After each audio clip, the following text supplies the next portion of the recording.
আসসালামু আলাইকুম। রান্নার সুব্রতা চ্যানেল থেকে সবাইকে ধন্যবাদ। খুব সহজভাবে সম্পূর্ণ আমার নিজের চিন্তাভাবনা থেকে আমি এই ডিমটি ভাজি করি, যেটি আমার বাসায় সবাই ভীষণ পছন্দ করে এবং হঠাৎ করে কোনো গেস্ট আসলে আমি এইভাবে ডিমগুলো ভেজে দেই। খুব সহজ পদ্ধতিতে এই ডিমটি রান্না করি। প্রথমে আমি কড়াইতে 2 টেবিল চামচ পরিমাণে তেল দিয়ে দিয়েছি এবং এর মধ্যে প্রায় 4টি ডিমের জন্য আমি এখানে 4টি হাঁসের ডিম ব্যবহার করেছি। এই 4টি ডিমের জন্য আমি 1 কাপ পরিমাণে পেঁয়াজ দিয়েছি। এখানে আমার কুচানো পেঁয়াজ রয়েছে। এই কুচানো পেঁয়াজের মধ্যে আমি কিছু পেঁয়াজ বড় দিয়েছি এবং কিছু কুচি কুচি করে দিয়েছি। তবে আপনি অবশ্যই বড় বড় করে পেঁয়াজটা দিবেন, তাহলে কিন্তু এই ডিম ভাজিটি খেতে ভীষণ মজা হয়।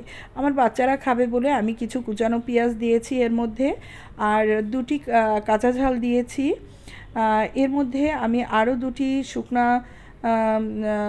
তেজপাতা দিয়েছি। তেজপাতা দিলে কিন্তু এই ডিমের সেন্টটা খুব দারুণ লাগে এবং ডিমের একটা উটকো গন্ধ থাকলে সেটা চলে যায়। এবং হাফ চা চামচ পরিমাণে আমি হলুদের গুঁড়া দিয়েছি এবং হাফ চা চামচ পরিমাণে আমি মরিচের গুঁড়া দিয়েছি। এই পর্যন্তই আমার এই ডিমের মশলা যাবে। এতে আমি অন্য কোনো বাড়তি মশলা ব্যবহার করব না। এবং দিয়েছি সামান্য পরিমাণে লবণ। আর এটা দেওয়ার পরে আপনার ভাজা মশলার উপরে একটু সামান্য পানি দিয়ে দিবেন। পানি দিয়ে দিলে পরে দেখবেন আপনার মশলাটি দারুণভাবে এই পানি দেওয়া মশলাটি আপনার কষিয়ে নিতে হবে। সামান্য একটু সময় কষানো হয়ে গেলে আমি এর মধ্যে পরিমাণ মতো পানি দিয়ে নেব। প্রায় 1 কাপ থেকে সামান্য একটু কম আমি পানি দিয়ে নেব। পানি দেওয়া হয়ে গেলে এর মধ্যে আমি যখন এই রান্নার মশলা কষানোটা একদম গরম হয়ে যাবে, তখন এর মধ্যে আমি দিয়ে দিব 2 চা চামচ পরিমাণে চিনি। আর 2 চা চামচ পরিমাণে চিনি না দিবেন এই জন্য যে এই ডিমটির কিন্তু বাড়তি টেস্টটাই করে এই চিনিটাই। অবশ্যই চেষ্টা করবেন এই ডিমে চিনি ব্যবহার করার। যদি কেউ চিনি অপছন্দ করেন তাহলে চিনিটা অ্যাভয়েড করতে পারেন, তাতেও কোনো সমস্যা নাই।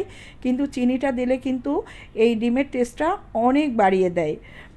আর এই ডিম ভাজিটি আপনি পোলাও ভাতের সাথে কিংবা সাদা ভাতের সাথে খেতে পারেন।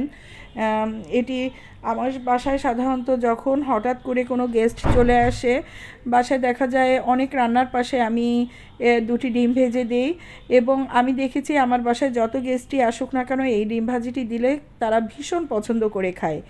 আমি একসাথে কিন্তু ডিমগুলো ছাড়িনি। পানিটা যখন গরম হয়ে উঠেছে তখন আমি এর মধ্যে একে একে ডিমগুলো ছেড়ে দিয়েছি একটু পর পর করে। তাহলে ডিমগুলো একটির গায়ে একটি লাগে না, তাতে ডিমগুলোর টেক্সচারটাও কিন্তু ঠিক থাকে। আর আপনার এটা ডিমটি ঢাকার কোনো প্রয়োজন নেই, কারণ আমি কিন্তু এটা ঢাকি না। এই ডিমটি আমি এক পাটি সিদ্ধ করে নেই, অপর পাটটা আমি খুব একটা সিদ্ধ করি না, তাতে ডিমের ভিতরটা হালকা একটু কাঁচা কাঁচা থাকে। আমার বাসায় আসলে এইভাবেই ডিমটা খেতে ভীষণ পছন্দ করে। আর এই ডিম রান্নাটি কিন্তু খুবই অসাধারণ হয়। আপনারা না খেলে বুঝবেন না। আসলে আমি মুখে আপনাদেরকে বুঝিয়ে বলতে পারবো না। যদিও আমি আমার বাসায় আমার বাচ্চাদেরকে রান্না করে দিয়ে আমরা বড়রাও খাই।